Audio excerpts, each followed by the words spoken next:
قرآن مجید میں ہمیں اللہ تعالیٰ نے یہ بھی حکم دیا ہے کہ مجھے یاد کرو، اور یہ بھی حکم دیا ہے کہ مجھے فراموش نہ کرو۔ وَلَا تَكُونُوا كَالَّذِينَ نَسُوا اللَّهَ فَأَنسَاهُمْ أَنفُسَهُمْ أُولَٰئِكَ هُمُ الْفَاسِقُونَ۔ ان لوگوں کی طرح نہ ہو جانا جنہوں نے اللہ کو فراموش کر دیا، اللہ کو بھول گئے۔ جب کوئی خدا کو بھول گیا تو خدا پھر اس کو فراموش کر دیتا ہے، اور اس کی سزا کیا ہے کہ وہ خود فراموشی کا شکار ہو جاتا ہے، وہ اپنے آپ سے بھی آگاہ نہیں رہتا۔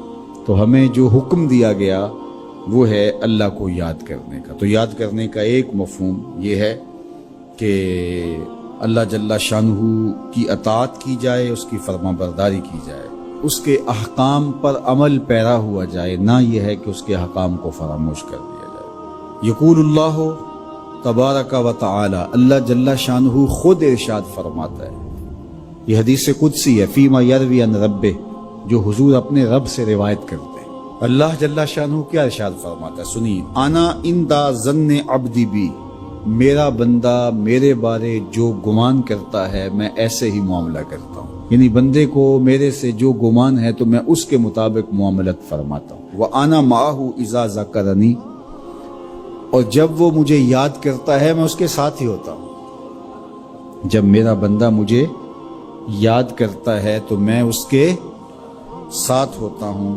فَإِذَا ذَكَرَنِي فِي نَفْسِهِ ذَكَرْتُهُ فِي نَفْسِي، جب وہ مجھے اپنے دل میں یاد کرتا ہے تو میں بھی اسے اکیلے یاد کرتا ہوں۔ کتنی بڑی بات ہے کہ کسی کو رب یاد کرے، اللہ اکبر۔ کہا جب وہ اکیلے مجھے یاد کرتا ہے تو میں بھی اس کو اکیلے یاد کرتا ہوں۔ وَإِن ذَكَرَنِي فِي مَلَئٍ ذَكَرْتُهُ فِي مَلَئٍ خَيْرٍ مِّنْهُمْ، اگر وہ مجھے مجمع میں یاد کرتا ہے، لوگوں کے ہجوم میں یاد کرتا ہے، تو میں بھی اسے مجمع میں یاد کرتا ہوں جو اس مجمع سے بہتر ہے، اس اجتماع سے بہتر ہے۔ یہاں نیک بد گناہگار سارے طرح کے لوگ ہیں، لیکن میں فرشتوں کے اجتماع میں یاد کرتا ہوں۔ اللہ اکبر، کیا منظر ہوتا ہوگا کہ جب اللہ فرشتوں میں کسی بندے کو یاد فرما رہا ہو، اللہ اکبر۔ اور ایک حدیث میں جو ہے وہ اس کے پھر آگے لفظ جو ہے یہ ہے، میرا بندہ میری طرف اگر ایک بالشت چل کے آتا ہے تو میں ایک ذرا آتا ہوں، اور میرا بندہ میری طرف اگر ایک قدم آتا ہے 70 قدم آتا ہوں، اور اگر میرا بندہ میری طرف چل کر آتا ہے اتیتہ ہر والا، میری رحمتیں دوڑ کے استقبال کرتی۔ اللہ اکبر، وہ کتنی کرم نوازی ہوتی ہے جو اس کو یاد کرتا ہے۔ تو یاد کا چراغ کبھی بھی بجھنا نہیں چاہیے۔ ایک صحابی حضور کی خدمت میں حاضر ہوئے، عربی تھے، دیہات کے رہنے والے تھے۔ انہوں نے حضور کی بارگاہ میں ایک بات عرض کی کہ حضور، اسلام کے حکام تو بہت سارے ہیں، آج بھی اگر آپ دیکھیں تو کتابیں بھری پڑی ہیں۔ پھر حضور ارشاد فرماتے تھے، صحابہ اس کو سنتے تھے، محفوظ کرتے تھے، آگے بیان فرماتے تھے۔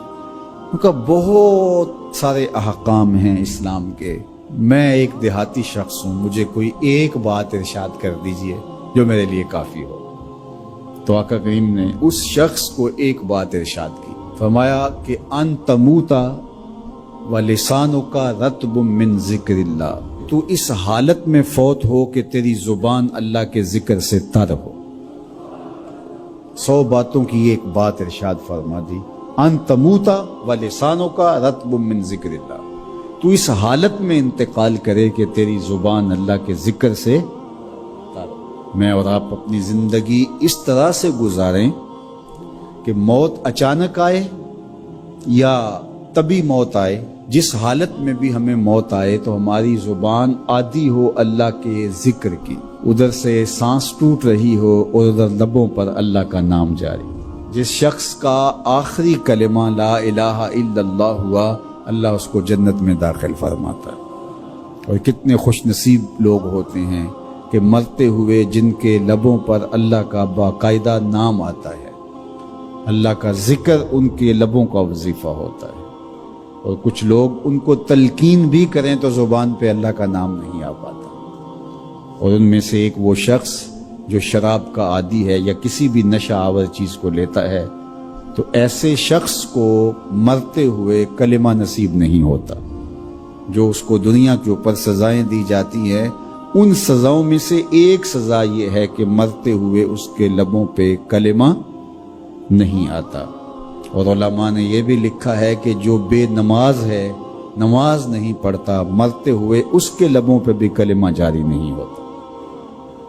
اللہ اکبر۔ تو ایک جامع بات ارشاد کر دی کہ ان تموتا ولسانوں کا رطب من ذکر اللہ، تو اس حالت میں فوت ہو کہ تیری زبان اللہ کے ذکر سے تر ہو۔